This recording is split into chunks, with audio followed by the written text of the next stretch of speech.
Très bien. Dieu s'est humilié en prenant la forme d'un simple serviteur. Donc moi, je n'ai pas de ceux qui m'ont entendu en matière de l'humanité va piquer. Ceux qui nous avaient assis le lingue à mon côté. C'est ça le problème. Mais cette contradiction la Bible. Non, contradiction. Attends, ok. Mais moi, je suis mon mobile. C'est mon moi, c'est mon bien na bakangami. Ko ba yebi na ba oyo ba mi yebi te bakangama. Mais bokangama pour mi yebi te ke bokangama. Christ a dit, je suis venu délivrer les captifs. Nous avons plusieurs sortes de captifs. Nous avons les captifs inconscients, nous avons aussi les captifs conscients.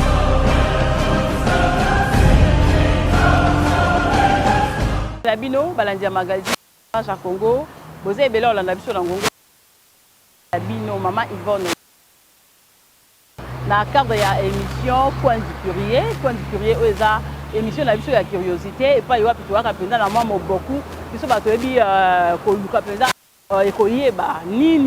aux arabes pour la on a rendez-vous il y a semaine na Point du Courrier, koyeba si j'ai ni tokolobe.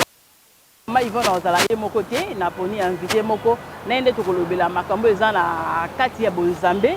Toyoka kaka délivrance c'est nini, ezalaka lolenge nini et puis ba sorte ba délivrance yango ezalaka combien nde toponi moto na Nzambe Faustin Longelo o aza bongo o pasteur na église o yemuka o yebisa biso yambonga na banda koloba moi mingi na pesi ba merci ebele na debout le mot que les DT VIP à image ya Congo Mag ba merci ebele ndenge aza lelo pour na sunga biso na bilili et pourquoi pas penser aussi à un homme à partir comme dans l'international ya na quartier na pesi ba merci ebele ba bi cadeau na yo et c'est le plaisir na moto nyonso bana ndé na SM ne bandeli tozo ya mamosa na Nzambe o aza penda mur na maitolingi to so na bino nyonso lelo na lobaki pasteur Faustin Longelo pasteur mbote na yo en tout cas na otoyi sabala Nzambe belé ba landa biso na ngo ke to koyamba pasteur Faustin Longelo oza pasteur to ngane na lobi mabe oza pasteur Faustin Longelo c'est ça Faustin Longelo CNV ah ya église nini wana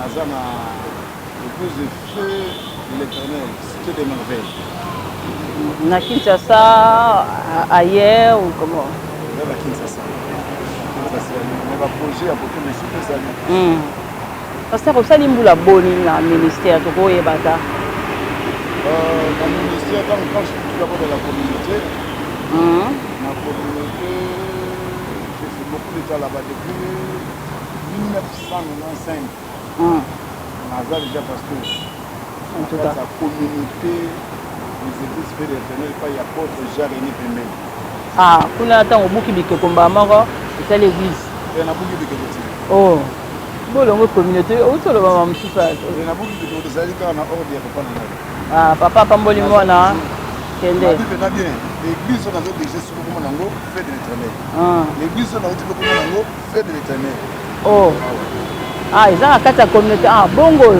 en tout cas tozana esengo yamba yo ezamba liboso na kati ya émission Coin du Courrier eza penza esika wapi bato bazalaka na mwa mituna na bango ebele le bandela na ote koloba na bino to kosola mai matali délivrance biso so toyebi délivrance wana kaka na kombo boy na ba pratique biso toyebi ke o no délivrance o eza mabondeli o boy na boy yango nde to koloba mais yambo to koma na pasteur na yebite yo za mosali na Nzambe kota basala Nzambe ya lelo ya Android na basala Nzambe ya kala to koloba différence eza to eza te basala Nzambe ya kala na lelo basala Nzambe ya kala na lelo c'est le ngolo banini nangina loba basala Nzambe tanto wana bonde Yesu azali awa lelo Yesu azala suite ye oyo we na beto changer la modernité mamunyo so et développer basala Nzambe tozaka na bango na kala na otoza na bango lelo par rapport à l'actualité ya basala Nzambe poso to vanda lelo to kobanda lobake actualité bloqué ka pasteur mon na kati poto kota na ba détail moi mingi te moi différence comme qui kaka basala Nzambe ya kala na lelo baka basala Nzambe ma changé te basala on a habité pour basala Nzambe ya kala c'est normal kala il faut ça là un jour comme appelle la plus de comme appelle ya kala ya boza na réputation ya bien ndeto yobati la réputation ya papa la biso ya kala mais j'aimerais que tout cela bena basala Nzambe parce que mosala Nzambe toujours dans la réputation malade tout ça Nzambe nyonso za na réputation na ye mosali ya Nzambe wa ida peine na ye asa de monde selon pour la PC témoignage les avions. Merci beaucoup. Tous dans la émission Coin du Purier. On a profité d'un peu ça. Nico la grâce décoration en Suisse, na Basel. Na pêche va monter belé pour moi quand il y a baïba au partage à l'émission na sur image à Congo kuna. Yo personne ngo koto comme moi na membre ou bien ka debout le mot yebisé que désormais na continue na club le Coin du Purier. Tous na pasteur Tostel Ongelo nenga lobaki a Oumeli na ministère. Papa na ba to so na likambo etali délivrance. Donnons tout simplement délivrance que des amis. En réalité, délivrance c'est très vaste. OK. Je peux parler de la délivrance que je vais 10 ans. Ah. Mais nous avons le temps pour parler de la particularité à délivrance. En réalité, délivrance, vous allez tout d'abord penser à Christ. Penser à nous appeler, vous allez révéler à travers son Fils unique Jésus-Christ. Délivrance, c'est à penser. Vous allez penser à nous. Okay. Vous allez révéler et pas à Christ. Prévenez. Allez, l'Esprit du Seigneur est sur moi. Parce qu'il m'a oint. Il m'a oint pour délivrer. Il m'a oint pour proclamer.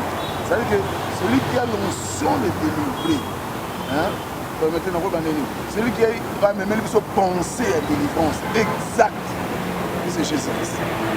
Et où tu n'as pas pensé à moi? Pour donner une chose bien, maman penser à délivrance, qu'est-ce qu'il y a quelque chose où ça lui louche, il y a une délivrance et tout comment? Délivrance, tout vous avez à vos hommes, vous avez là. Parce que Dieu a mis la mission dans le jardin d'Éden, l'homme était là avec Dieu. Mettons des moutons à Bungi. Et là, il a commencé la mission de délivrance pour nous dire qu'il pose dans là. Kobunga n'est pas tout à ce qu'on a mabunga wana. Comme tout abunga, azonga ce qu'on a délivrance. Akobunga na nini? Aboma. Transgresser parole. Parce que les souvenirs qu'on transgresse dans le balanzambe. Pardon? Transgresser dans le balanzambe, les souvenirs. Quand on parle de péché, péché tout le monde pour transgresser la parole, la loi de Dieu. Là, maintenant, à Kelly, j'en ai bien, à dire, ben, pékissez-le. À dire qu'il va nous délouer, à dire qu'il va limiter pas mon bail. À bien que la personne nuance, mais c'était à nous aussi, ça veut dire que la maman a été de choses à la main. Mais ceux qui ont moins de toucher la main, il y a moins de péché. Quand l'homme avait touché à ça, alors on a rejeté que nous. Mais tellement nous avons un souci, nous avons la permis naïe. Il y a un moment où Jésus-Christ n'a pensé à délivrance pour lui, ça montre la trois chaînes. Tu peux parler de délivrance, nous le besoin de 10 ans. Là, attends, Ebélé, dans 10 ans déjà c'est beaucoup. Hein? Moi, la rose a fait quoi qu'on a 10 ans, là, on début les mots. La cosité. Mais ça, a combien de sortes il y a délivrance? Délivrance dépend de ma caille à moi. La même délivrance. Première délivrance, c'est pour une délivrance. Ça veut dire, à cela qui vous soumet, à l'égard de ma soumet. Quand il y a mis ce monsieur le polo, c'est ça la délivrance. Ah, ok. Ah ouais. Donc, il y a maintenant le monsieur le polo, accepter en nous. Prévenez, Jean chapitre 1 à tous ceux qui l'ont reçu, à tous ceux qui croient à son nom, il les a donné le pouvoir de devenir l'enfant de Dieu. Je répète encore, il les a donné le pouvoir de devenir l'enfant de Dieu. Cela veut dire, Azala qui moi n'enzambe te. Donc, il n'est pas politique. La délivrance de façon générale, c'est mon pagano a limité pour moi à travers les noms de Jésus-Christ. En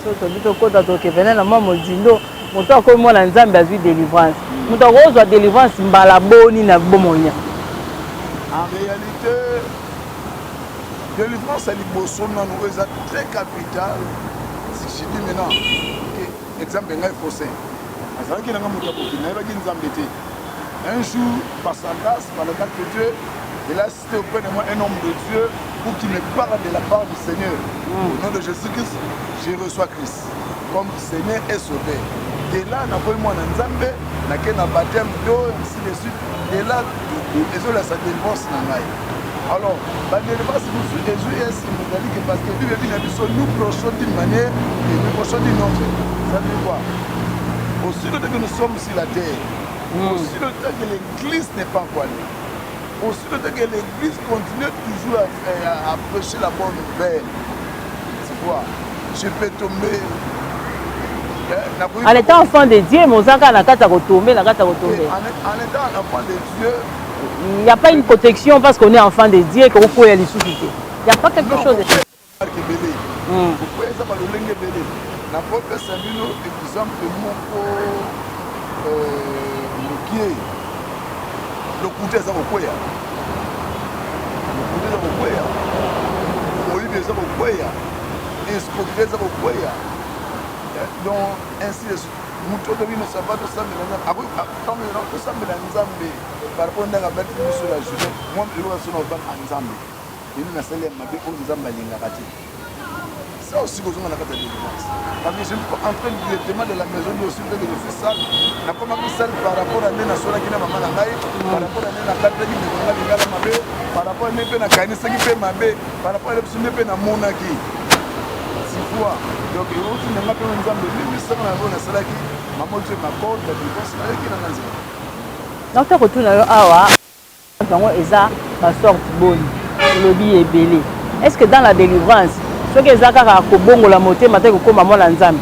Il y a encore d'autres pratiques où il faut s'impliquer dans la carte de délivrance. To ezaka ba fantaisie bino moko ba pasteur bo basala na kati. Fantaisie netini. Non, ba soka ba délivrance c'est belo ko kuta mutu kuna putu ka tutu ka eza église à molimo moté. Na sur la bena bien émission no bena bien. Ngana tuna kiyo wa déjà pasteur. Na sur la bena émission na penser no bena bien. Na penser la ngate. Non. Oh, la ouais. On ça le vélo comme pas battu ba yoka, mais pas comprendre. L'aime sa préoccupation mon zanango. Exact question carrément la tuni. Non, mais nous ça les missions sur la préoccupation non pour te peuple dans les clés. Oui. L'aime sous bonnet pour ça pas journaliste. Pour ça ma camé belé peuple tout na rabino pour le tuni la mise passer la nzana. Ya on donc précisément dans les préoccupation nous allons par rapport il y a ma pratique, il y a délivrance. Ma pratique délivrance c'est nini. Ma pratique comme nous va passer aux alana. Oh, est-ce que comment on a coûté 2 ans sur retourne? Aucune église au monde a moi les morts, mais comment tu continues ça? Je vais bandir la moko. Aussi ma maman va na mabumo. Est-ce qu'il faut kaka pour maman za délivrer, il faut aussi mal ali bon. Moi ça parce que si mais na ma belle, hein, excusez-moi passez-moi les termes s'il vous plaît. Moi c'est abattu. Pendant ça les délivrances il faut sokolaé parce que azo sokola moi c'est abattu. O kangi moi c'est abattu na nzoto boye. Ozo sambela pour na une femme mariée. Nous, ce sont des pratiques qu'on va passer, qu'on va utiliser. On peut trouver le pasteur, c'est votre tout d'abord. Donc, nous savons, le pasteur, c'est qui tout d'abord? Un pasteur, c'est un homme qui se respecte. Moi, si on a dit pasteur, ça peut se respecter. Ok. On a dit pasteur. Tu vas passer à mon frère, une idée. On a tout d'abord. Et bien, non, n'est-ce pas? On doit délivrer. De délivrance. De montrer dans la Bible, puisque il y a la délivrance à démon. Parce que mon Dieu n'est pas sa délivrance. C'est Jésus-Christ. C'est Jésus-Christ. La monnaie place pour Dieu, c'est la délivrance. À Yami ou Rabat. À Kangiembe. À Simbiel. Nulle part dans la Bible. Il y a aussi la délivrance à Nengiona. Il y a dans la Bible. On parle sur le domaine de la pasteur. Nous sommes un pasteur appelé et établi, envoyé par Dieu. La délivrance, ça va par rapport à la modèle. Chez Jésus, impossible. D'autres modèles, ça ne fait pas de Dieu. Mais non, ça s'est fait déjà. Baza va pasteur, tout baza va charlatan, tout bien bon. Et ça, la mara déjà. Pour ne pas citer le nom de gens, il est grappé dans ma télévision tout à l'heure. C'est-à-dire Bible dit, peuple de Dieu, le lot, ali côté de la Bible dit. Avec un mois, on a un matin à Bible dit. Quand tu me dis que maman, n'a pas eu de nous sabouer, mais un nœud dans tout. Tout le monde peut passer. Verset Mozawan. Et l'eau monte pour celle malibanda m'a commis. Il faut m'a commis et personne n'imbola. N'a pas que ce exemple mot. Na Bible est dans ce livre, na tango na kala. Moi na moka kufaka, mon sakoli aye, à côté na kata chambre, à kangi chambre. Hein? Mon sakoli a la li kola moi na ngo. A kangi muno kona na muno ko makona makolo. Sikoyo. Neti pratique nengwana, na ko tuta bino question. Asi nini pe tayi nini o masakoli zaki na ngo? Pe asi ni pe tayi nini bébé ona zaki na ngo? Mais c'est biblique, non? Il faut que la Bible éclaircisse. Ah non, ma pasteur de mes Bibles. les pasteurs vont éclairer plus de ce que la Bible. L'éclairage de la parole de Dieu, c'est dans la Bible. La Bible s'interprète elle-même. Dieu a déjà complété. L'humanité n'a rien à prendre dans la Bible. La Bible n'aime pas apprendre l'humanité. Tout ce que l'on doit apprendre Nzambe, c'est Dieu qui nous apprend. Mais Nzambe va apprendre depuis sur la Bible. Nous allons répondre depuis sur la carte ma commune. Dieu ne peut jamais se contredire. Aujourd'hui, on a dit que Dieu a mal compris au Congo. Au moins, nous sommes pour moi, un pasteur, un pasteur ne peut pas pratiquer ces choses-là. Mais mon seul Nzambe va pratiquer quand on a Bible. Moi, je suis bébé. Je suis un bébé à 3 mois. À 4 mois. Est-ce que bébé n'a pas le loi lali? Est-ce que ma poko n'est pas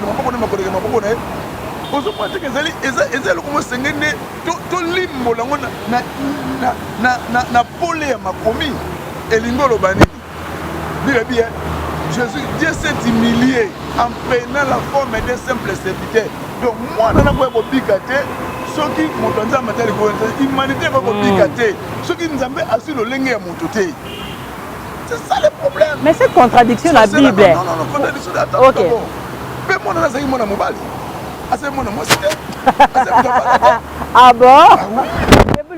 Moi, la Bible est dans mon mobile. Et ça passage ni papa, biso petoka. Tu retournes on va sortir à délivrance, nengo moko lobi, eza ebelé. Maintenant, est-ce que tu go yeba? Muto akoko za la délivrer. Olobi na biso avant, pendant zo ngane bandele, oloba ki o kaka bongoli motema, aye, ayambi yesu loka mo continue mobile ici. Aza déjà délivré. Mais lelo oyo, kota la neba délivrance c'est ça les maka. Et ça passe que mon pasteur moko aleki na délivrance. Quand je dis pas, c'est pour ngai na monate. Peut-être yo za ndako mona menga na mona pasteur mota zo le kana délivrance. Mais biso ngonga nyoso to uti ndako. Bongo bino na longa c'est l'avenue de délivrance. Na ngina peso na verset moi non na ba mateli kolo na ye. Deux rois chapitre 4. Babi il monta et se coucha sur l'enfant. Il mit ses mains, il se tenait sur lui. Et la chair de l'enfant, c'est l'enfant, un nom d'une fille, un nom d'un fils, de l'enfant, moi je suis bébé. C'était ça. Alors,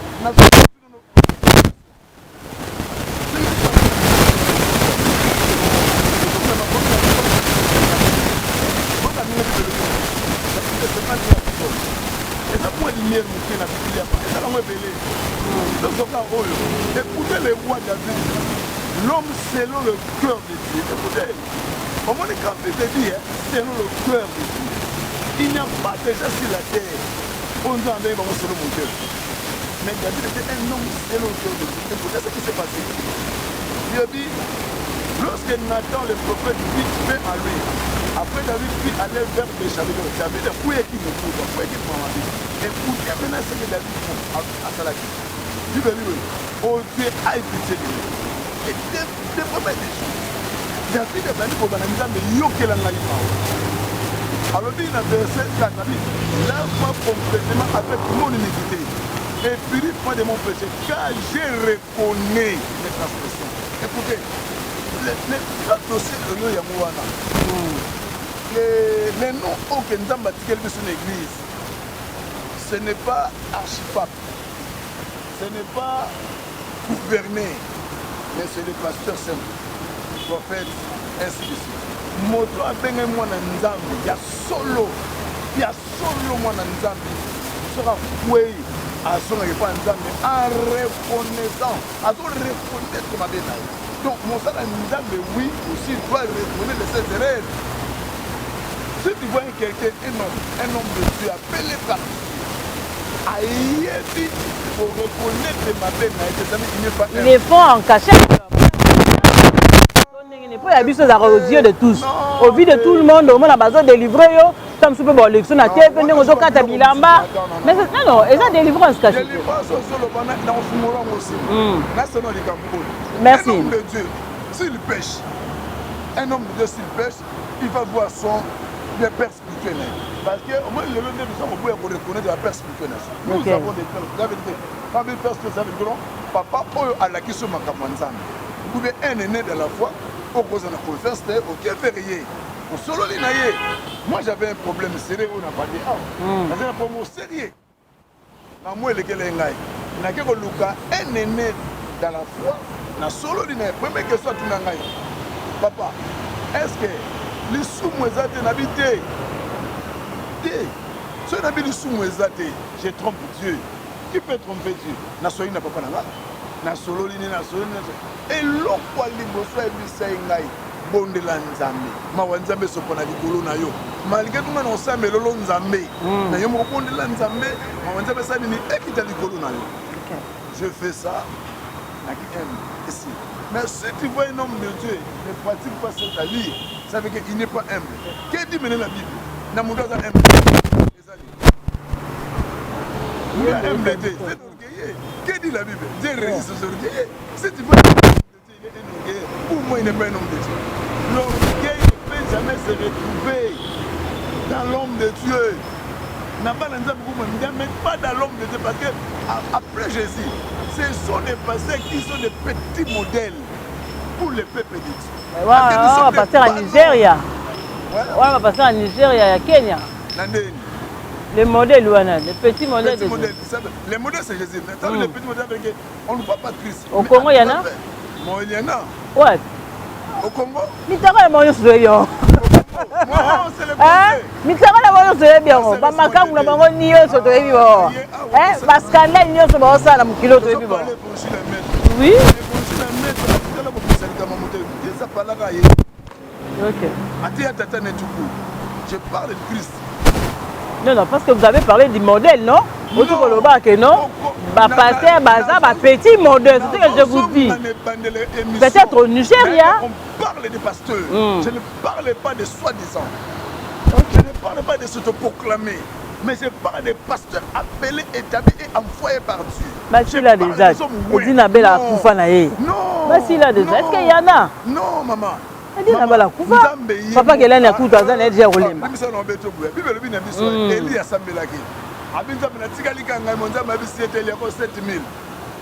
Maman, sans la présence des hommes de Dieu dans ce pays Congo,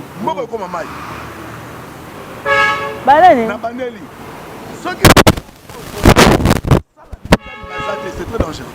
Mais quelqu'un qui pèse, Azan en orgueil, on sait pardon. Nous avons mis un okaï. Nous avons mis un okaï. Ok. S'il résiste, il doit résister toujours à péché.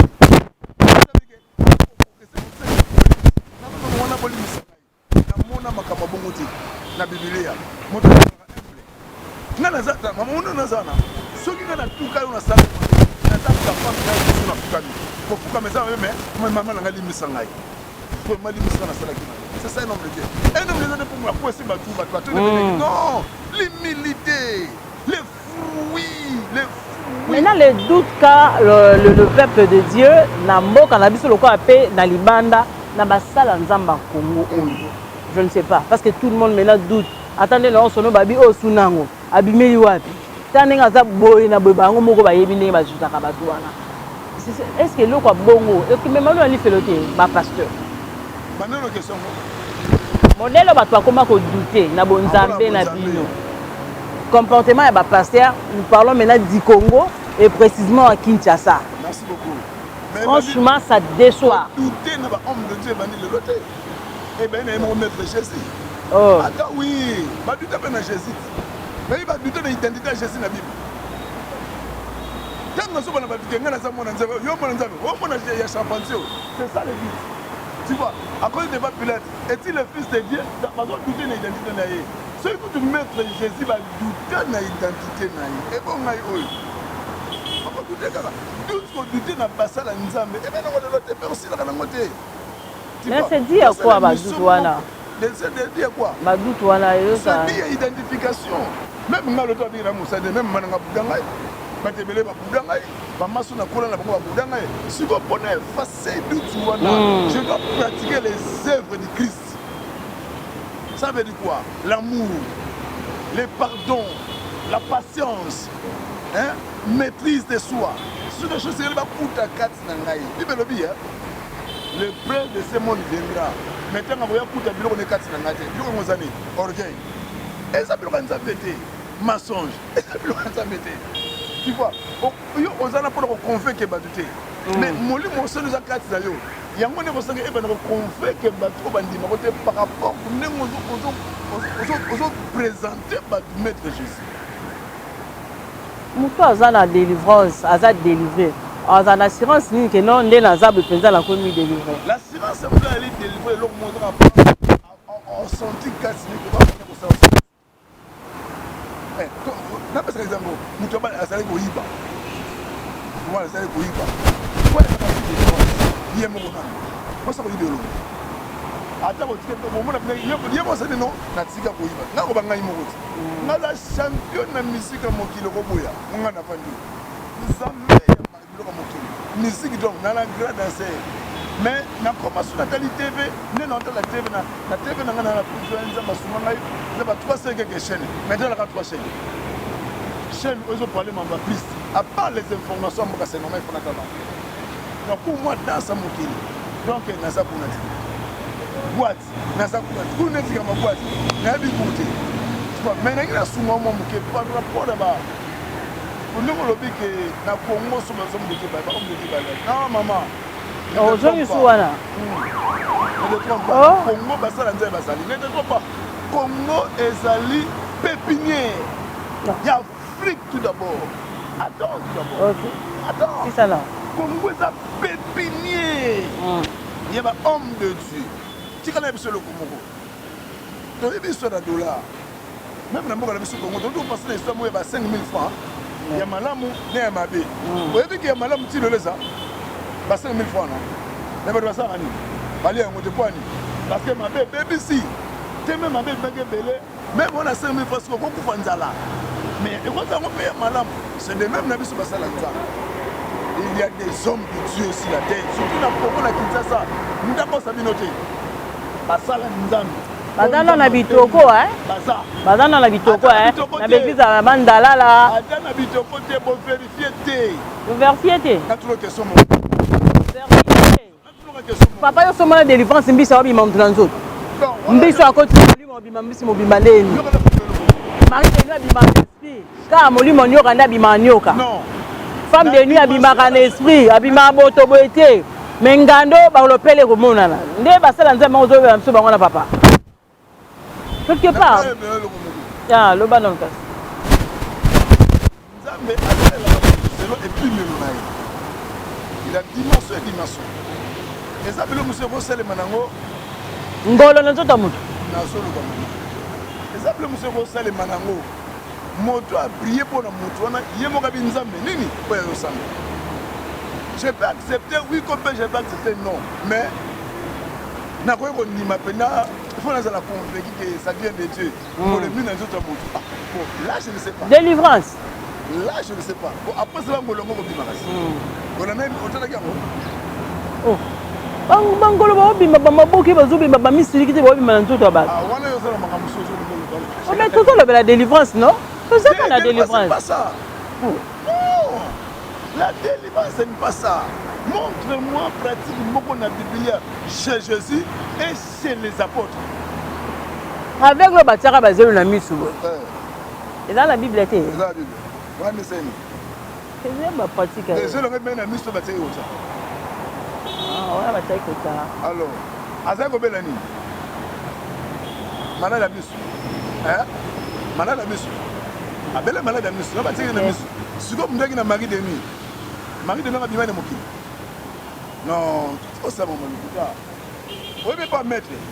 Ce qui mettre Jésus à cette Bible. Ce qui a fait une explication. Ah, ok. C'est limité ou non? Ah, il y a d'autres parties où il y a un fait ça d'explication. Mettre sur la scène qui a mené la Bible. Sur la explication, c'est limité là. Quand Bengin maman, Il y a quand on parlait les Camerounais, qui est mis pourquoi ça. Merci beaucoup. Nous allons continuer à malem de ça. Quand du curieux à la fin, mituna na mituna, toza nango tellement ya ebele. Mais télévision ça quand même ngonga, toko banda ko betaka masolo bena pasteur so za dispo pour la rozala na biso na émission Coin du Curieux. Yo potali liboso, donc yo tali mbala liboso au s'abonner. Au petit peu moninga à la paix à s'abonner pour arrêter quand même la partie essentielle to matière essentielle pour biso surtout pour la mise délivrance c'est ça et loko penza et continuellement confusion et pas na biso bandimi et pas na bango mo pe basala nzambe bazana na confusion basala délivrance na église même pasi akia kuna babi asaka délivrer te babandeli sous délivrance papa tolo bamba délivrance malgré to ki ne maya malem na tuka important tende à délivrance ces années non l'important c'est ça une émission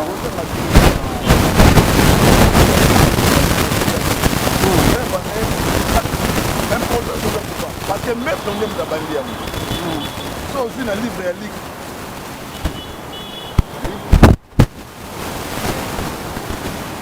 chapitre 1 au moment où on a dit de la mission et là comment très capital dans verset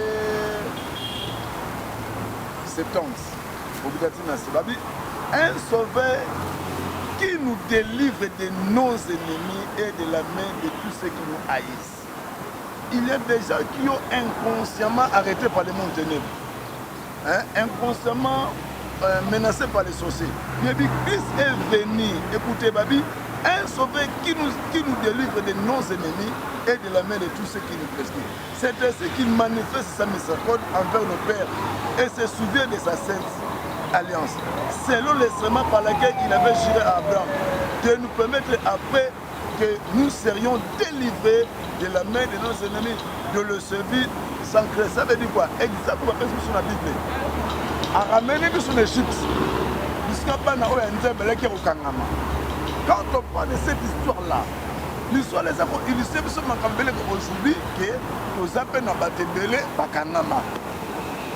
Oh, bah, c'est un problème, il y a Kopota, bah, c'est un problème, il y a mari de nous, nous, le père, femme, bah, c'est un problème, maman, il y a un saccaté. On a sur le grand, on a un du domaine à Makabouane. Tu vois, alors, c'est normal. Moutou Azali n'a qu'à être prise à diable. À cause de l'ensemble de malam,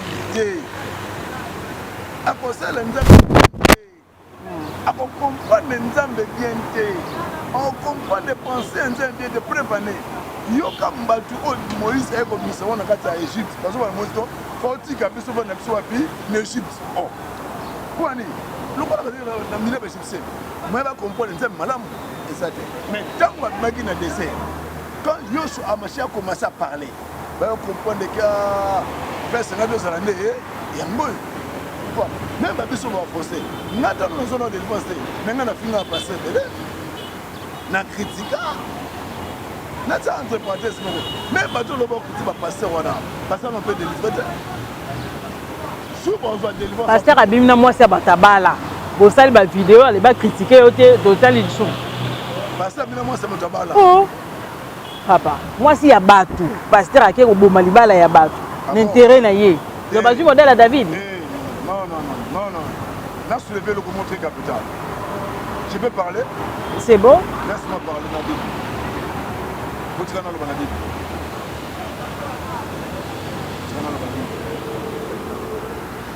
L'Apocalypse chapitre 12, en commençant par le verset 4, il a dit, ce sont ceux qui ne se sont pas souillés avec les femmes, car ils sont vierges, ils suivent l'agneau partout où il va. Ils ont été rachetés d'entre les hommes comme des prémices pour Dieu et pour l'agneau. Et dans leur bouche, il ne s'est point trouvé de mensonges.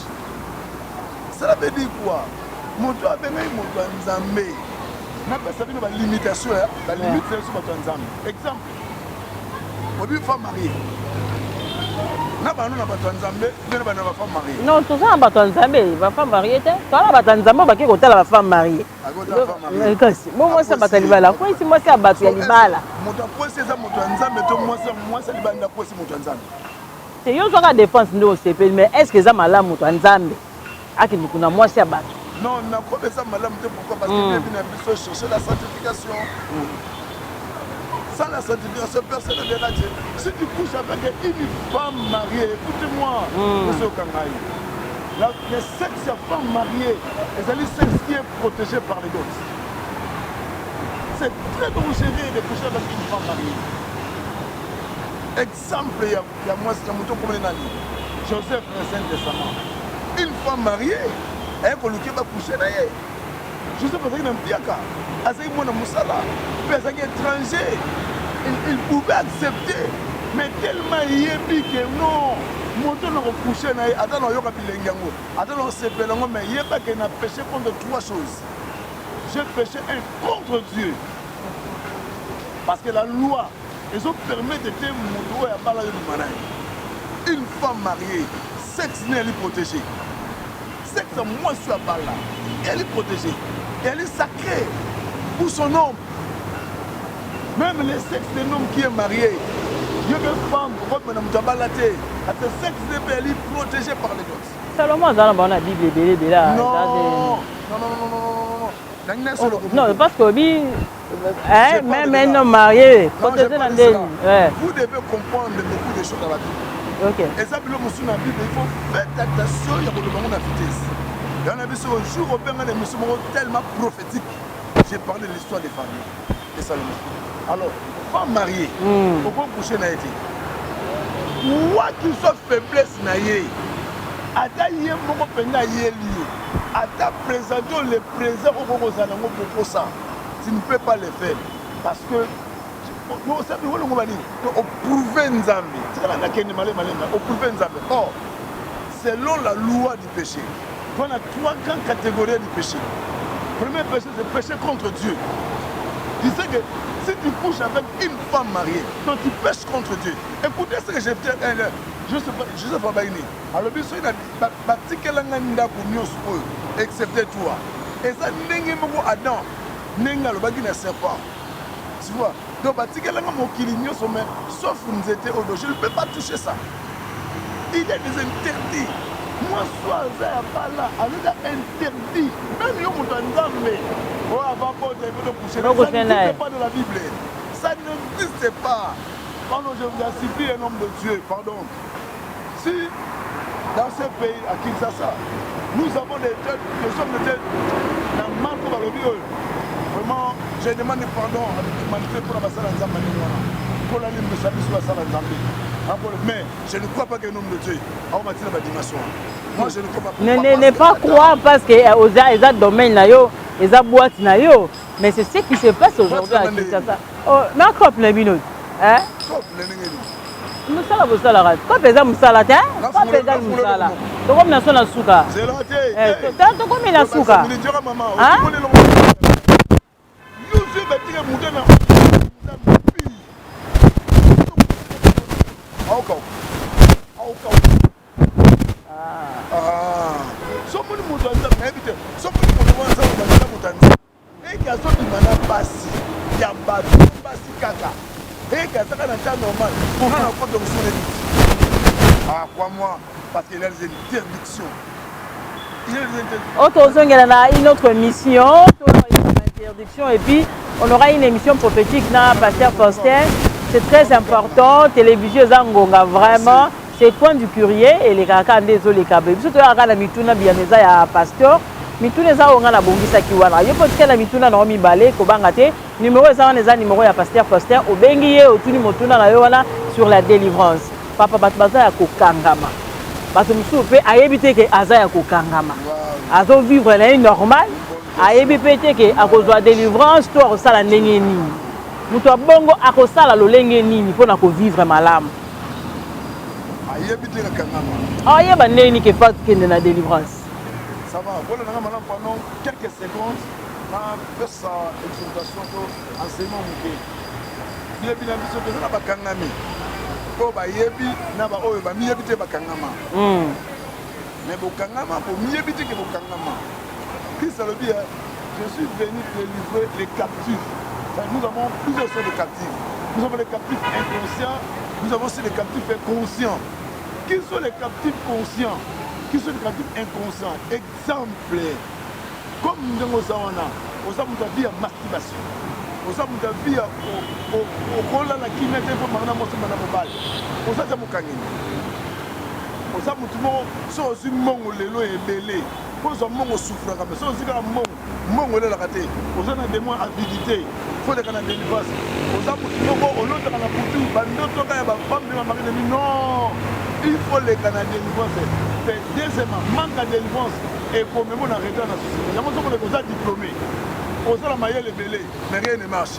Parce que la cailloté, la coupe m'a raconté, la tue n'a pas boudé. Et ça, si dans la faiblesse de délivrance.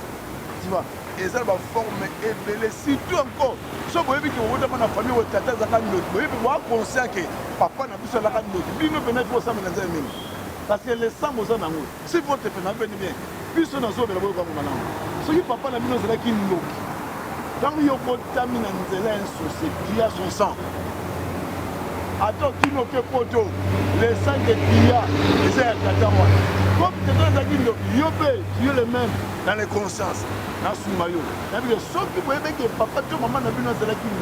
Il faut voter dans la famille, il y a un bien associé. Il y a une petite porte que Christ nous a donné dans le livre 1 Jean. On parle de Jean chapitre 1. 11 à 12, avec à tous ceux qui l'ont reçu, il les a donné le pouvoir de devenir enfants. Il dit, depuis la mission que ça n'a pas kangami. Oyo bayebi na baoyo bamiyebi te bakangama mais bokangama bomiyebi te ke bokangama. Christ alobi je suis venu délivrer les captifs. Nous avons plusieurs sortes de captifs. Nous avons les captifs inconscients, nous avons aussi les captifs inconscients.